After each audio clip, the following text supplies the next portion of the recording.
by Alphonic.com. Bom dia e graças a Deus pelo dia de hoje e que o Senhor Jesus, através do Espírito Santo, venha nos conduzir nessa meditação. Então vamos lá. Continuando sobre o Sermão do Monte, eu realmente, pessoalmente, particularmente, estou desenvolvendo um estudo parte por parte, lendo 1000 vezes o mesmo versículo, usando cada palavra, cada segundo, para tentar desvendar. E hoje eu trago comigo essa meditação, essa reflexão sobre a multidão e sobre os discípulos, porque o versículo já se diz: vendo as multidões, Jesus subiu ao monte e se assentou. Seus discípulos, não a multidão, seus discípulos aproximaram-se dele e ele começou a ensiná-los. Então há uma distinção nesse versículo entre a multidão e os discípulos. Então a multidão e os discípulos não são a mesma coisa, nem naquela época, nem hoje, porque a multidão seguia Jesus pelos milagres, era curada, alimentada, ensinada, mas nem sempre entendia os ensinamentos do Senhor Jesus. Num dia aplaudia e gritava, louvava, e no outro dia exclamava: crucifica. Então era volátil, era inconstante, era emotivo. Quando o Senhor Jesus endurece o discurso, muitos o deixam, porque nos dias de hoje cada pessoa tem criado e formado um Deus à sua imagem e semelhança. Cada um tem acreditado num Deus que mais lhe convém, mesmo baseando-se na Bíblia, acreditam só nas partes que lhe dizem respeito. Mas vamos dar continuidade. A multidão é essa, está atrás só do que lhe pode acrescentar alimento, cura e etc. Então a multidão seguia Jesus pelos seus milagres. Agora o discípulo seguia Jesus pelas suas palavras de vida eterna. Queria ser como o mestre. Aceitava o ensino mesmo quando não era algo popular ou algo confortável. O discípulo era alguém para ser formado, moldado e treinado para depois ser enviado. Como está escrito lá em Lucas 9, versículo 23. Se alguém quiser vir após mim, quer dizer, se alguém quiser me seguir, negue-se a si mesmo, tome a sua cruz e siga. E isso não foi dito à multidão, foi um chamado para os discípulos. O seguidor, a multidão, só quer as bênçãos. Agora o discípulo quer algo a mais. Ele quer ser como o mestre. Ele quer ganhar alma como o mestre. Ele quer se parecer com o mestre. E Jesus diz: nisto será glorificado o meu Pai, que deis muito fruto, e assim sereis meus discípulos. Ou seja, o fruto é a marca do discípulo, e não a marca do frequentador, a marca da multidão. Porque nem todos os que ouviam Jesus se tornaram discípulos.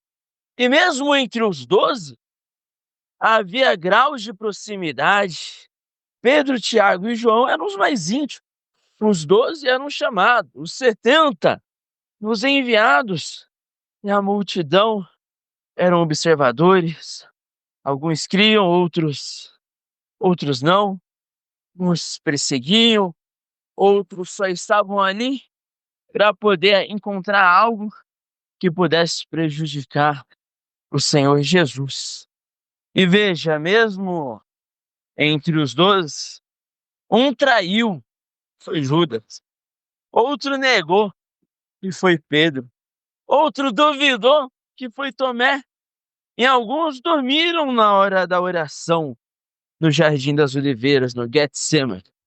Ser discípulo não é um status. Olha, eu sou discípulo. Não, é uma resposta diária ao chamado que a pessoa recebe. Agora, por que Jesus começou o maior ensino com as palavras ver, subir, sentar e só depois falar? Quando ele diz, vendo as multidões, então nós podemos observar que Jesus observa antes de agir. Isso mostra o discernimento. Ele não reage diante de toda aquela multidão, mas ele responde ao Pai. E ali já se cumpre o que ele diz em João 5,19. O filho nada pode fazer de si mesmo, a não ser o que vir o Pai fazer. Então ele subiu ao monte. Como eu disse no áudio anterior, o monte é símbolo de elevação espiritual. Esse movimento mostra o ensino do reino. O ensino do reino de Deus, ele não desce ao nível da carne, ele não desce ao nível mais baixo da nossa natureza, mas é o homem que precisa subir, se elevar para poder compreender, porque Deus não quer pessoas rasas, não quer pessoas ignorantes, que ouvem algo e já acreditam naquilo sem nem se aprofundar, nem verificar. Então, somos nós que devemos subir. Então, Jesus assentou-se. E essa é uma postura de mestre, mas também um ato de descanso, domínio e autoridade. Jesus não correu para ensinar. Ele senta e governa sobre o que vai ser dito. Isso ele mostra que tem total domínio, poder e autoridade e convicção e certeza sobre o que vai ser dito. Isso mostra que a revelação de Deus, ela não vem com a pressa. Sabe aquele instante que queremos as coisas imediatamente? Tudo queremos rapidamente? E a revelação de Deus não vem nessa pressa. Vem no barulho, mas na reverência e na preparação para encontrar-se com Deus. E eu me recordo que antes de receber o batismo com o Espírito Santo, isso é, de ter o meu encontro com Deus, foram alguns dias de preparo. Apesar de ter sido muito rápido, desde o dia que eu decidi não viveria mais aquela vida. Desde o dia que eu disse, eu vou receber o Espírito Santo dentro de mim. Apesar de ter sido muito rápido, terem se passado em poucas semanas, eu me preparei durante uns 15 dias, nesse propósito que estamos vivendo mesmo, no jejum de Daniel, que é procurar ter todo o foco na palavra de Deus. Claro que quando chegou o dia, eu fiz uma oração e pedi que Deus desconsiderasse todo aquele meu preparo e somente considerasse a fé que eu tivesse naquele dia que eu havia marcado com Deus para receber o Espírito Santo. Era uma vigília é vigília de virada de ano, vigília de ano novo. Mas o principal nunca vai deixar de ser a humildade e a sinceridade e o comprometimento do mais profundo do coração de se submeter à vontade de Deus. Então, dando continuidade à nossa meditação, os discípulos aproximaram-se do Senhor Jesus. E essa é a separação que você mesmo pode perceber. A multidão ficou de longe olhando, já os discípulos se aproximaram e o Senhor Jesus começou a ensiná-los. Então, só depois vem a palavra, porque a palavra é a semente e o coração, no caso, o coração é o símbolo da alma. A alma somos nós. E claro, a mente e o coração são a boa terra que vai receber a semente. E para isso o coração precisa estar lavrado antes de recebê-la. Então Jesus não fala antes que tudo esteja pronto. O ambiente está separado. Ele está no monte, mesmo cenário de todas as outras grandes revelações de Deus. A autoridade está posicionada. Ele se assenta. Os ouvintes certos estão presentes. E é aí que a palavra de Deus se inicia. Aí que tem impacto. Mas por que tudo isso antes de falar? Porque o reino de Deus, ele é entregue com intenção. Não é como se nós andássemos por aí jogando as sementes, não. A semente, ela precisa antes ter o terreno preparado. É o Espírito Santo que prepara.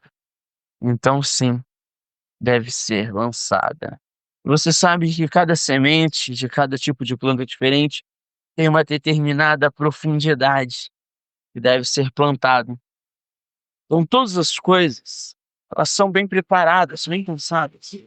Agora, o monte é o altar natural, um altar que o próprio Deus construiu. A postura é do sacerdote, é posicionar o povo diante de Deus. Os discípulos são o povo de Deus. E a palavra de Deus é a oferta. E depois nós daremos continuidade com as bem-aventuranças e sermão do monte. Eu tenho feito isso, como eu disse a princípio, estudado parte por parte, meditado parte por parte do sermão do monte. Para mim, a princípio, o sermão do monte parecia ser algo muito simples. Perdoar, orar, dar a segunda face, mas eu devo admitir que eu estava enganado, errado, e por isso estava com a minha ignorância desprezando os ensinamentos de Deus. Claro, estou fazendo isso pessoalmente e tenho vindo aqui compartilhar tudo isso com quem quiser, com quem tiver disposição. Serão áudios longos e eu vou enviá-los todos aqui. Quem quiser, vai ouvir. Quem não quiser, não tem problema. Então, até a próxima. Free audio post-production by alphonic.com.